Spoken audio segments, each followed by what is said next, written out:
We understand the role that taxes play in the development of a country, in supporting government services, the armed forces, law and order, medical care, and all these kind of things. What we don't agree with is the level of taxation all over the years since independence. Both political parties have extracted a significant amount of income from poor, hardworking Guyanese, and we really do not agree with the level of taxation today.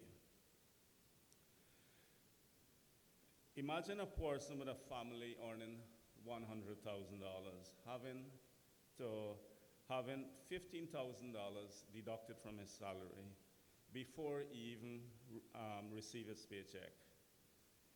Imagine a family who bought a home 20 years ago, paid a mortgage with much sacrifice to the family, being told to pay tax on their property after paying income taxes all their lives. Excessive taxation has been a feature and consequence of large governments under the PPP and coalition governments over the past 3 decades.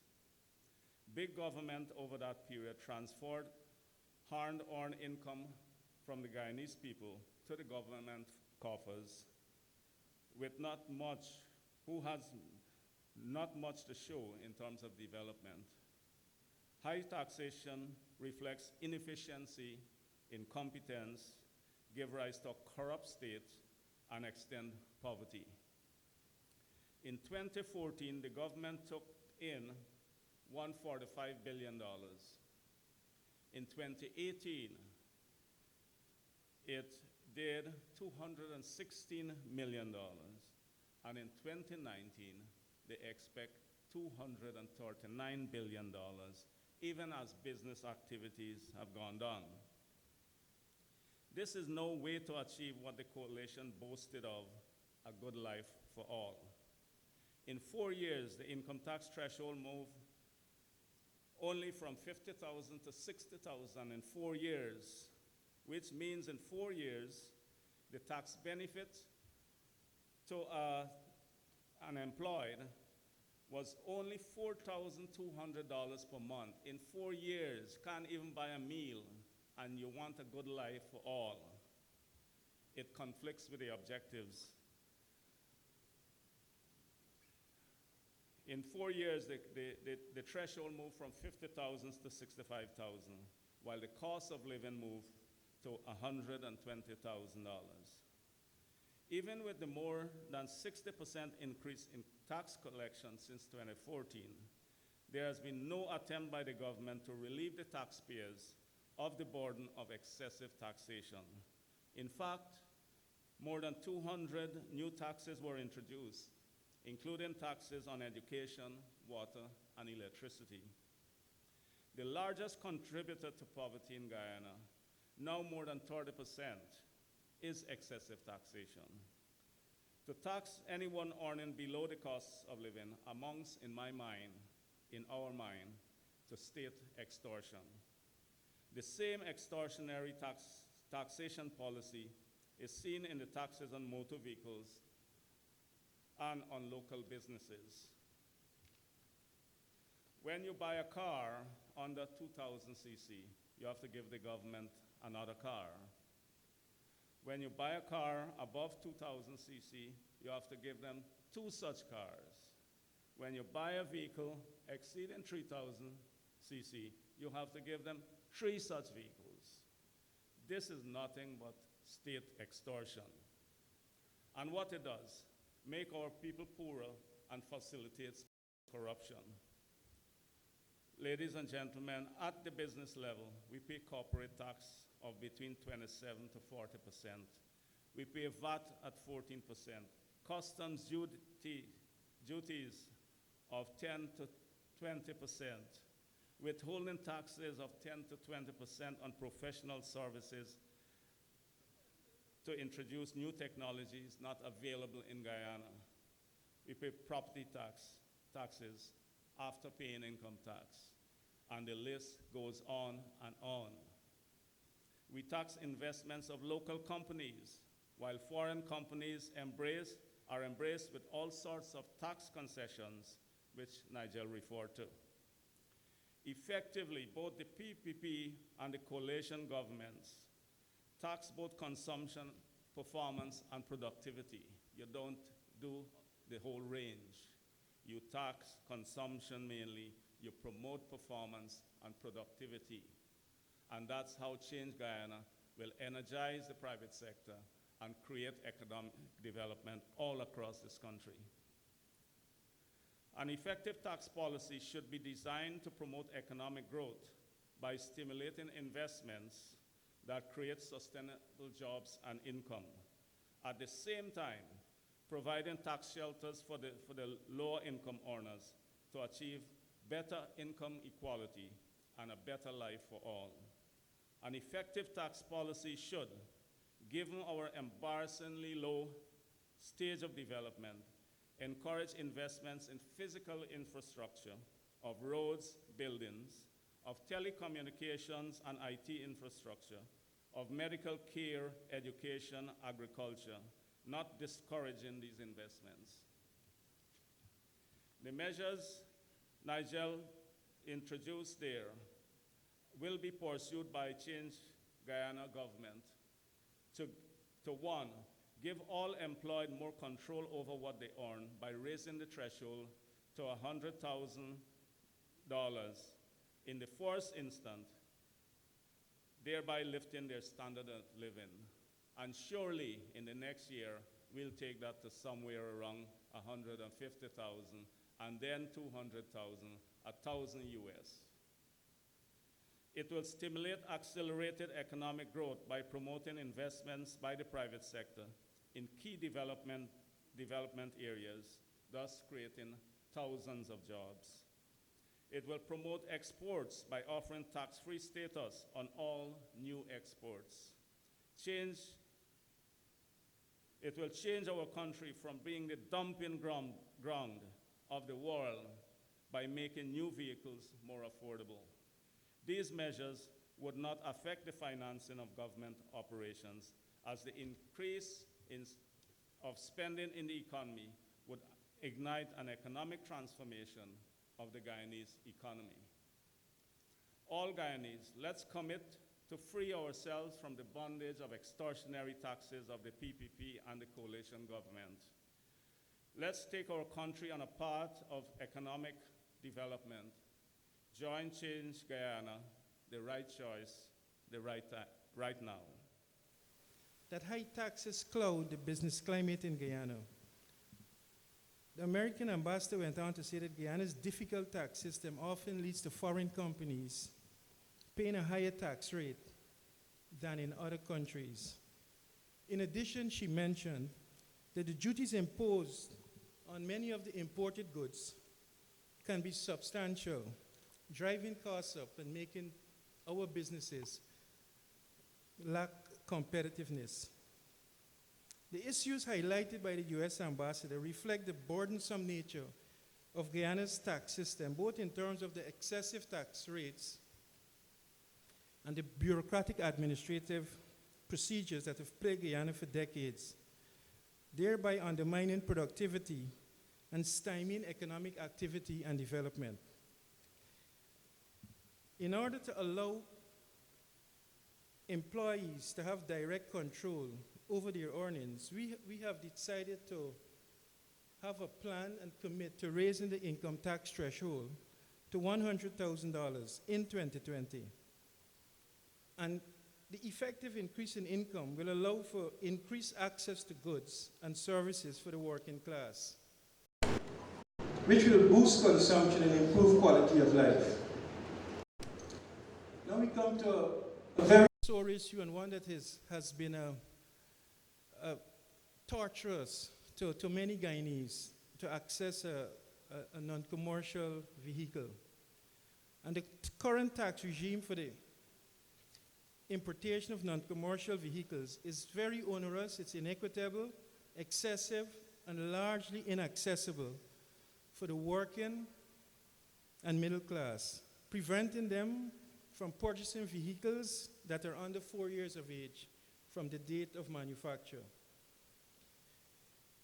Now, the safety features in newer vehicles, it saves lives.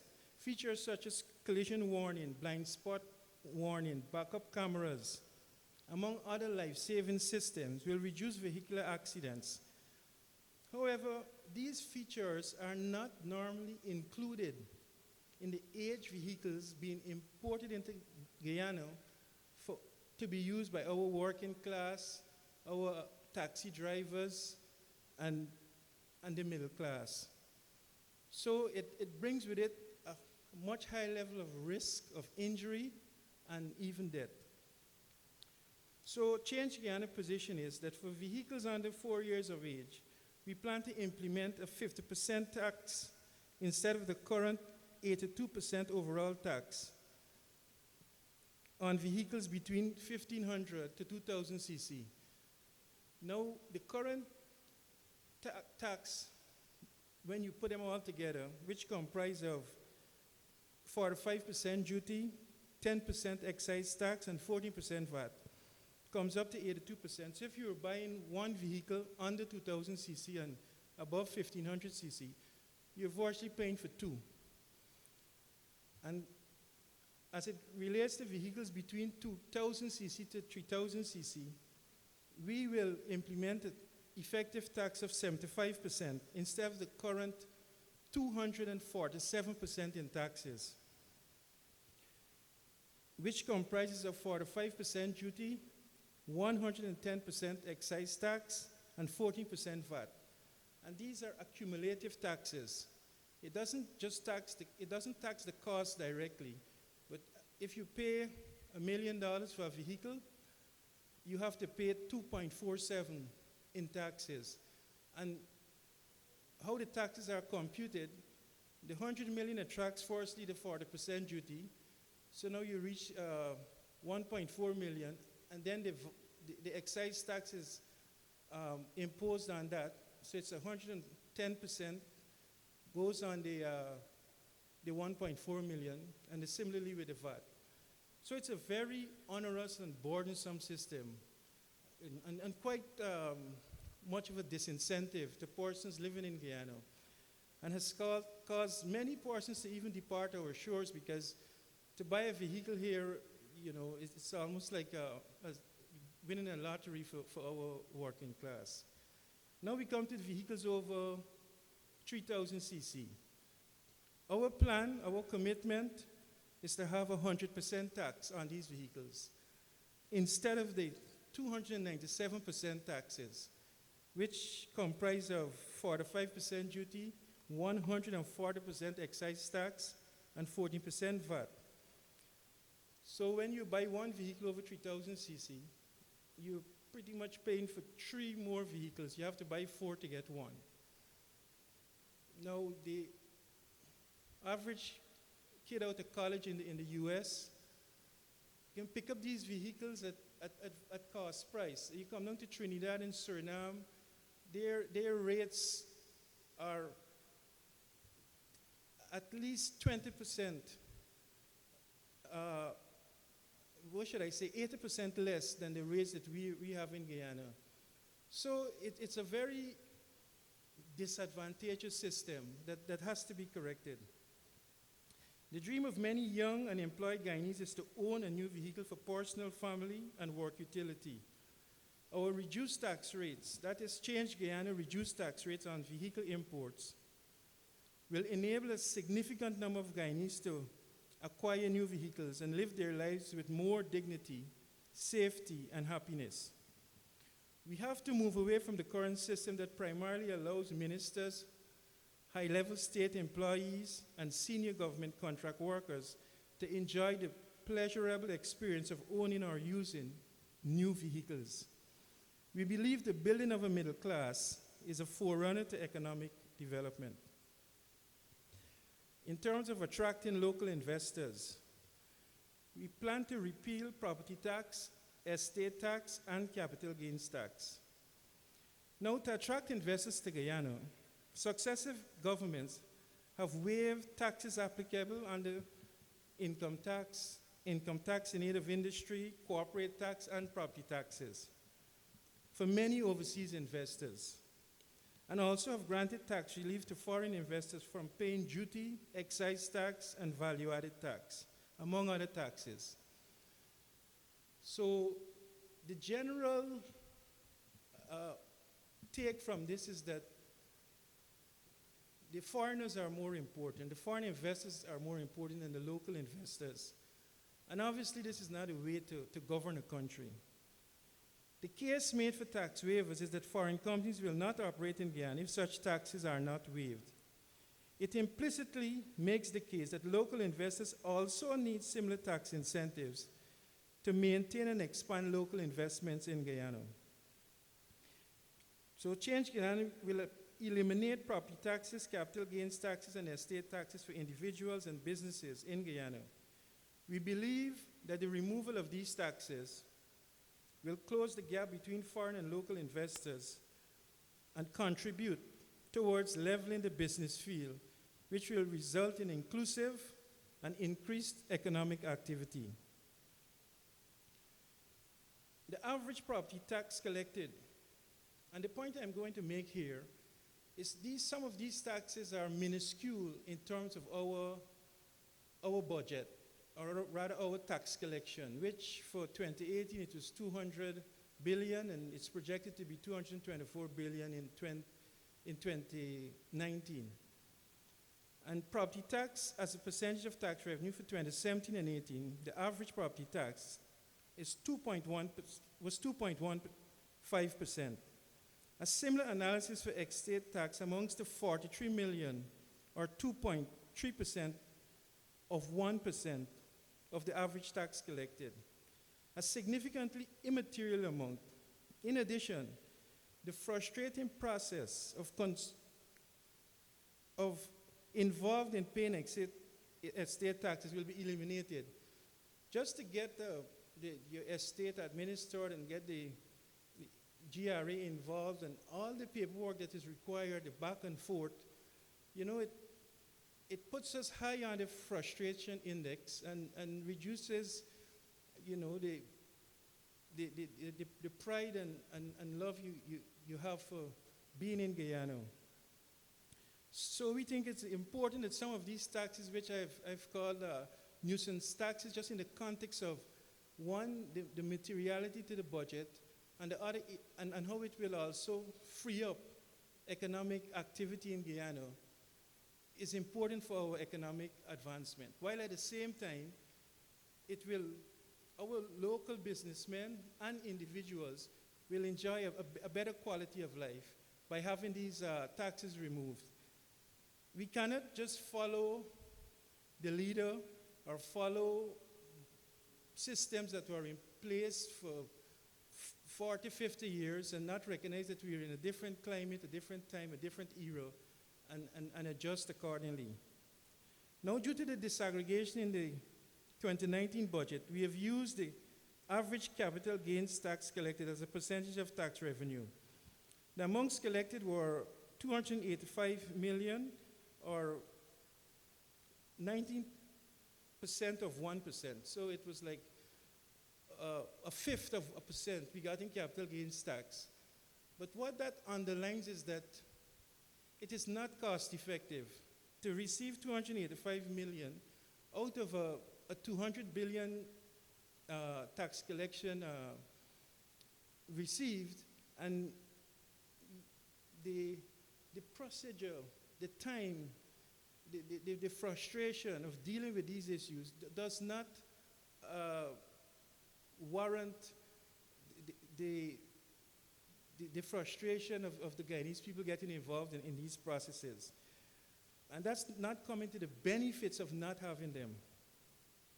So I'm saying the repeal of these taxes will reduce the tax collected by less than 3% for the specific taxes, and will incentivize local businesses and individuals to have real ownership of property and allow the owners to price their property at market price, free from fear of tax charges, provide reliable property valuations, increase economic activity, and remove bureaucratic administrative requirements, and costly procedures for taxpayers.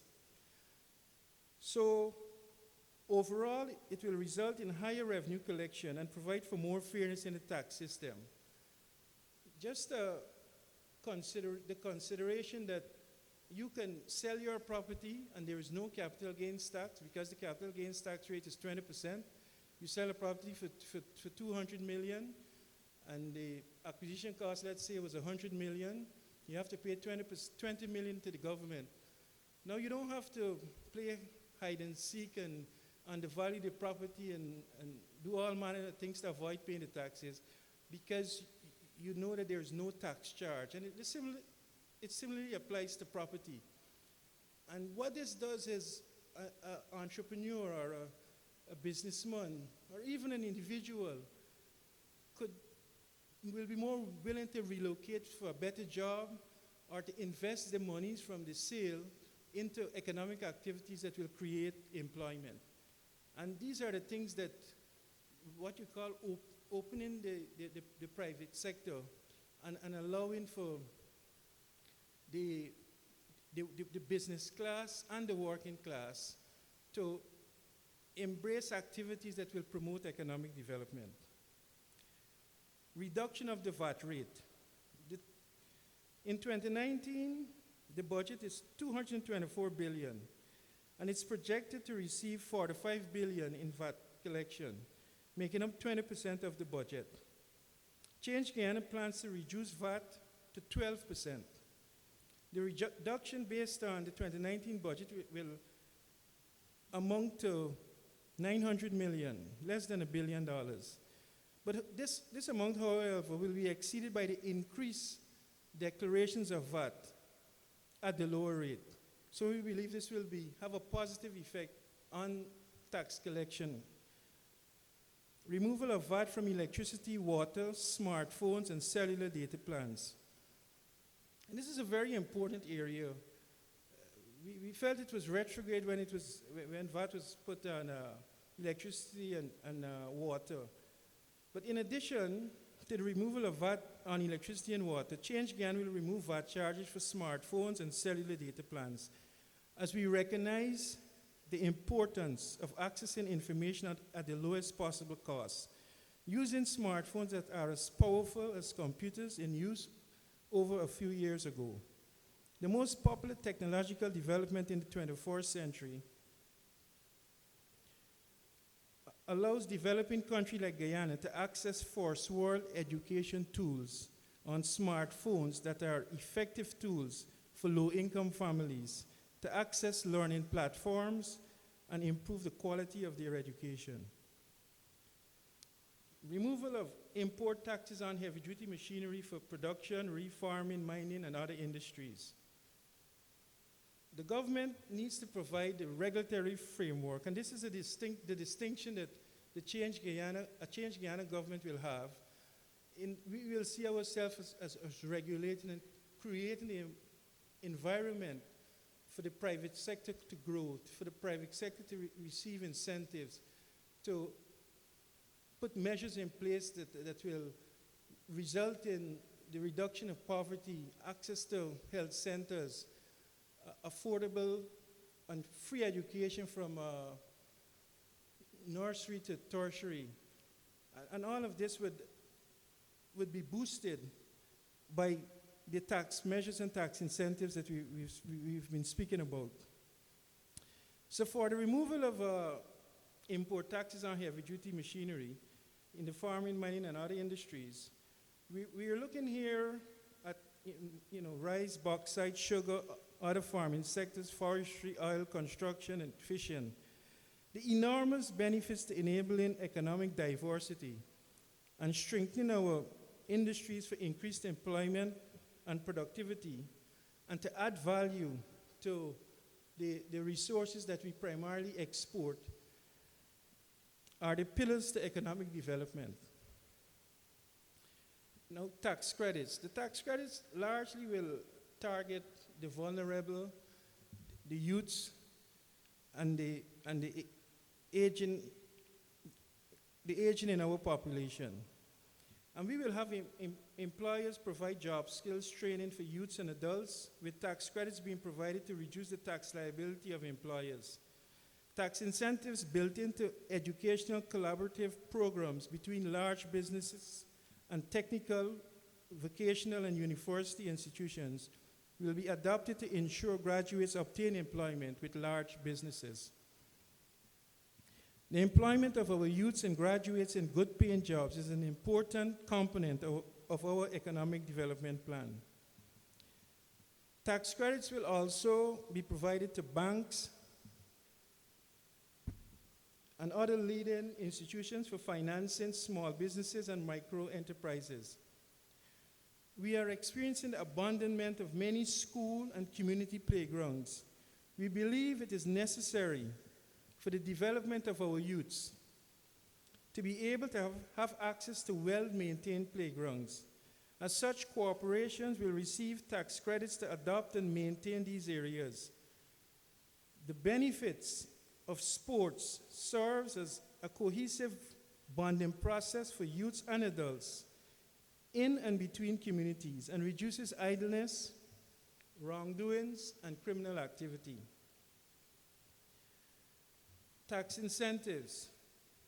These are some that are under consideration as we unfold our campaign and we get towards the manifesto. They will be detailed and fully framed out. So we are looking at tax policy that we have on the commercial and non-commercial companies, where you have for some companies such as GT&T paying 45% tax rates and the banks paying 40%, while what we call non-commercial companies pay 27.5%. So we look at those to see how we can work in a manner that would address the concerns of those tax rates, and while at the same time maintaining a level of tax collection that we'll need to execute our social and economic programs. We will look at setting up free economic zones in different regions, the use of minimum corporation tax, which is a 2% tax on revenue under certain circumstances, that will be reviewed. The taxes on salaries on teachers, nurses, and the armed services, we'll take a look at that to see how that can be worked into our economic plan, because these are key areas that we feel should be strengthened, and whether it's through tax incentives or other benefits, it certainly will be focused on. We look at poverty alleviation measures for those living in poverty using the tax filing system, where if somebody is destitute, we'll set up some agencies that they can go to, or we'll even locate them and have them file taxes even though they'll have no income, but they'll get a benefit from the government just so that they can put a meal or two on the table on a daily basis. We'll have tax rebates for businesses that employ the very poor and vulnerable, and a 10% tax on businesses invested in heritage tourism. These are just bullet points that I finished with that we are still looking at and considering within the Change Guyana Party. Overall, we believe that Change Guyana's tax incentives and policies will create the environment for rapid private sector development, greatly improve social services, and be an anchor for inclusive and accelerated economic development. What we have outlined here today are measures, are areas that we think are unfair to the Guyanese community. We feel that there would be no deficit in the budget as a result of these measures because of the economic spin-off that will be created, and the increased level of income will promote more expenditure. So there will be a cycle of economic activity. Also in the area of private sector incentives, there will be more investment in the economy. So our idea is to grow the pie, to create wealth as the only basis of of distributing wealth. For example, if we reduce our motor vehicle taxes, let's say up to 2,000 cc, to 20% instead of 45%, right? If we do that, what will happen? Motor vehicles becomes more accessible, more affordable. People move from buying reconditioned vehicles, they buy new vehicles. So the income from 20% taxes will be much more than the income, government income from using the current tax system. Look at it at the other level, exceeding 3,000 cc. Nobody import any 3,000 cc and pay the taxes. Because when you have to pay 297% taxes with combination of VAT, duties, excise tax, is robbery. So nobody do it, so it lends itself to corruption, right? You have to get a duty-free concession to get a vehicle. You see all these foreign investors get duty-free vehicle. Guyanese can't drive a vehicle over 3,000 cc. You see all these ministers with fancy vehicles. The hard-working Guyanese, the employed, cannot buy a vehicle over 3,000. So you understand the point that when you stimulate spending power within an economy, you can take less taxes and still receive much more income in the process.